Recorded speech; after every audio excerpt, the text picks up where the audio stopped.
Halo guys, ketemu lagi sama gua Ari. Di video kali ini kita mau ngobrolin sesuatu yang konyol serius ya. Apa itu? Kita cek.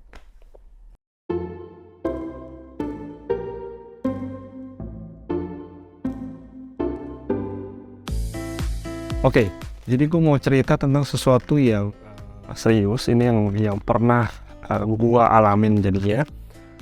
Gue dapat informasi ini ketika Sheila menjelang lahir. Jadi ada sahabat yang menginformasikan bahwa untuk penting buat menyimpan ari-ari ya atau plasenta. Jadi begitu udah anaknya lahir kan biasanya ada kayak apa sambungan ke perut ibunya lah gitu kan. Apalah itulah plasenta ari-ari lah. Lu orang tahu lah ya. Nah, ini informasi dari temen gua itu bahwa perlu disimpan dengan baik gitu kan.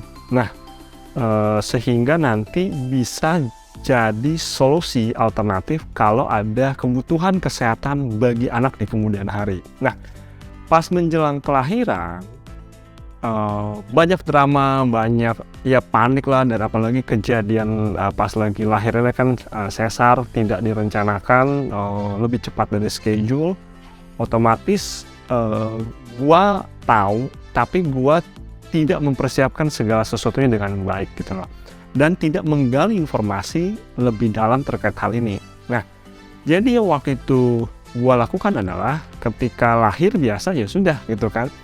Nah, ada tali pusar ya yang gue lakukan. Jadi tali pusarnya Sheila setelah sebulan kurang lebih lepas, itu lepasnya lucu. Jadi pemeriksaan sekitar 30 hari ke dokter, diperiksa lepasnya di hadapan dokter gitu kan. Jadi begitu lepas gue ambil, gue simpen, gue rapikan, gue simpen lah dengan proper, ada tempatnya. Gue taruh di STB, safe deposit box, taruh di bank. Pemikiran gua waktu itu yang dimaksud adalah lepasan tali pusar tersebut gitu kan, dan gua simpan, dan gua merasa sudah oke. Maksudnya apa yang di temen gua sarankan, sampaikan, gua nggak cari informasi lebih detail, sudah gua lakukan. Jadi gua berasumsi bahwa kalau ada kebutuhan kesehatan bagi Sheila di kemudian hari, udah gue amanin, udah gue lakuin, udah gue simpen bahkan di tempat yang aman gitu kan, STB di bank. Oke.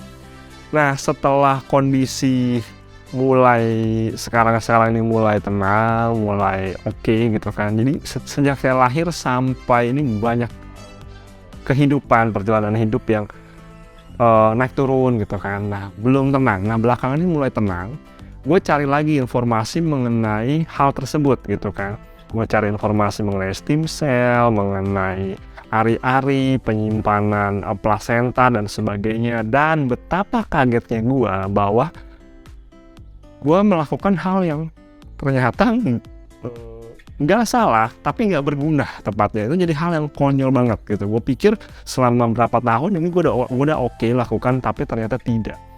Jadi setelah gue telusuri dan gue menghubungi teman gue kembali, baru ini mencocokkan semua informasi yang ada. Jadi yang sebenarnya harus dilakukan adalah menyimpan plasenta atau ari-ari tersebut gitu. Jadi begitu lahiran di rumah sakit itu sudah ada tim untuk yang menerima plasenta atau ari-ari tersebut. Jadi begitu lahiran, ari-ari itu kan biasanya kan dibakar di rumah sakit atau dikubur, ditanam menurut tradisi kita. Nah, waktu itu jadi sebenarnya untuk Sheila itu diambil rumah sakit, kemungkinan besar kan dibakar tuh gitu kan. Nah, jadi informasi yang gue dapat, idealnya kalau mau lakukan tindakan penyimpanan untuk ari-ari atau plasenta ini, ada tim yang mengambil ketika saat berbarengan dengan proses kelahiran, yang menerima, kemudian itu disterilkan, dibentuk atau dipotong sesuai dengan kebutuhan medis, kemudian dibekukan dan disimpan. Kurang lebih gambarnya seperti itu, koreksi kalau gua salah. Nah, itu disimpan di bank plasenta gitu kan.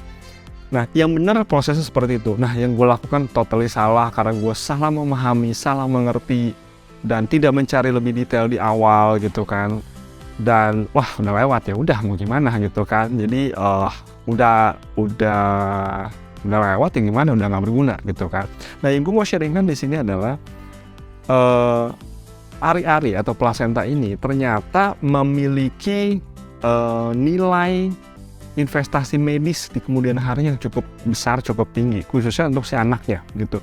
Informasi yang gue dapat adalah bahwa ini misalkan kalau ada sakit penyakit di kemudian hari, sakit kritis atau hal-hal yang parah, bisa mengambil stem cell atau apapun itu dari ari-ari yang disimpan ini, atau bisa juga digunakan untuk kebutuhan keluarga terdekat. Ya gue nggak tahu ya jalurnya apakah vertikal, apa horizontal atau gimana, atau memang cari tahu, gue juga belum cari tahu sampai sedip itu, tapi yang jelas bisa juga digunakan untuk keluarga dengan kondisi tertentu yang memenuhi syarat gitu kan. Jadi ini bisa jadi investasi kesehatan untuk di kemudian hari bagi si anak atau keluarga terdekat. Nah, gue menemukan ada satu lembaga, no endorse sama sekali, yang gue temukan namanya Cord Life, nanti gue cantumkan.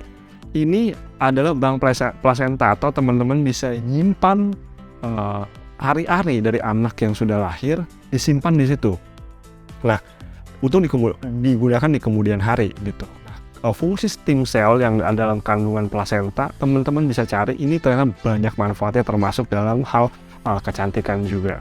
So, gue melakukan hal yang kurang tepat sebenarnya, dan juga proses yang tadi yang ada tim dari Cord Life, gue udah nanya sedikit ya, dari Cord Life datang menerima semua dan prosedur medis yang ada dan penyimpanan, kurang lebihnya informasi yang gue dapat tuh prosesnya tuh nilai puluhan juta sebenarnya gitu kan. Jadi ini nilai investasi yang secara hitungan ekonomis ternyata nggak murah gitu kan, tapi ada nilai kesehatan di kemudian hari ketika dibutuhkan. Angka update mungkin bisa dicari tahu ke Cord Life, tapi yang jelas terakhir data yang gue dapat adalah nilainya di kisaran puluhan juta, baik itu mulai dari tindakan atau ada penyimpanannya sendiri, itu ada charging per tahunnya. Nah, teman-teman bisa cari tahu di Cord Life ya, akan gue cantumkan. Tapi yang jelas gue mau men-sharingkan bahwa teman-teman yang sedang mempersiapkan kelahiran anaknya, atau bisa membagikan video ini, bahwa hari-hari bisa disimpan. Plasenta bisa disimpan untuk investasi kesehatan anak di kemudian hari. Jangan lakukan kesalahan seperti gue, terlambat menggali informasi sehingga ada potensi yang keskip, yang kelewat, karena momennya adalah begitu lahiran, hari-hari diambil, kemudian lakukan proses medis untuk penyimpanan gitu kan. Kalau dibiarin lewat ya sudah, maksudnya itu sudah lewat atau kering atau dilakukan pembakaran atau penguburan, itu ya udah nggak bisa gitu. Itu aja sedikit sharing dari gua, penting, konyol, dan ini serius juga sih. Berharap bermanfaat buat teman-teman. Thank you, see you in next video, bye bye.